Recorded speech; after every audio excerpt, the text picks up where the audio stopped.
PM Modi not in good mood over border row with China. Donald Trump speaking with the reporters in the Oval Office of the White House on Thursday, Trump said a big conflict was going on between India and China. Washington, reiterating his offer to mediate on the border dispute between India and China, U.S. President Donald Trump has said that he spoke to Prime Minister Narendra Modi, who is not in a good mood over the big conflict between the two countries. Interacting with journalists in the Oval Office of the White House on Thursday, Trump said a big conflict was going on between India and China. They like me in India. I think they like me in India more than the media likes me in this country. And I like Modi. I like your Prime Minister a lot. He is a great gentleman, he said.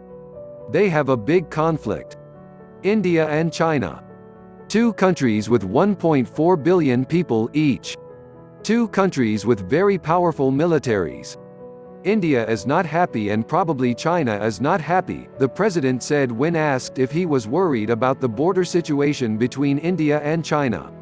I can tell you, I did speak to Prime Minister Modi. He is not in a good mood about what is going on with China, Trump said. A day earlier, the president offered to mediate between India and China. Trump on Wednesday said in a tweet that he was ready, willing and able to mediate between the two countries. Responding to a question on his tweet, Trump reiterated his offer, saying if called for help, I would do that, mediate. If they thought it would help, about mediate or arbitrate, I would do that, he said. India on Wednesday said it was engaged with China to peacefully resolve the border row, in a carefully crafted reaction to Trump's offer to arbitrate between the two Asian giants to settle their decades-old dispute. We are engaged with the Chinese side to peacefully resolve it, External Affairs Ministry spokesperson Anurag Shrivastava said, replying to a volley of questions at an online media briefing. The two sides have established mechanisms both at military and diplomatic levels to resolve situations which may arise in border areas peacefully through dialogue and continue to remain engaged through these channels, he said. While the Chinese Foreign Ministry is yet to react to Trump's tweet, which appears to have caught Beijing by surprise, an op-ed in the state-run Global Times said both countries did not need such help from the U.S. president. Trump's unexpected offer came on a day when China took an apparently conciliatory tone by saying that the situation at the border with India is overall stable and controllable.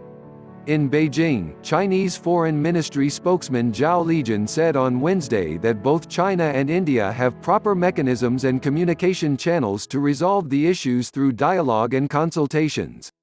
Trump previously offered to mediate between India and Pakistan on the Kashmir issue, a proposal that was rejected by New Delhi. The situation in eastern Ladakh deteriorated after around 250 Chinese and Indian soldiers were engaged in a violent face-off on the evening of May 5, which spilled over to the next day before the two sides agreed to disengage following a meeting at the level of local commanders. Over 100 Indian and Chinese soldiers were injured in the violence. The incident in Pangong So was followed by a similar incident in North Sikkim on May 9. On May 5, the Indian and the Chinese army personnel clashed with iron rods, sticks, and even resorted to stone pelting in the Pangong So Lake area, in which soldiers on both sides sustained injuries. In a separate incident, nearly 150 Indian and Chinese military personnel were engaged in a face-off near Naku La Pass in the Sikkim sector on May 9. At least 10 soldiers from both sides sustained injuries. The troops of India and China were engaged in a 73-day standoff in Doklam Tri Junction in 2017, which even triggered fears of a war between the two nuclear-armed neighbors. The India-China border dispute covers the 3,488 km long line of actual control. China claims Arunachal Pradesh as part of southern Tibet while India contests it. Both sides have been asserting that pending the final resolution of the boundary issue, it is necessary to maintain peace and tranquility in the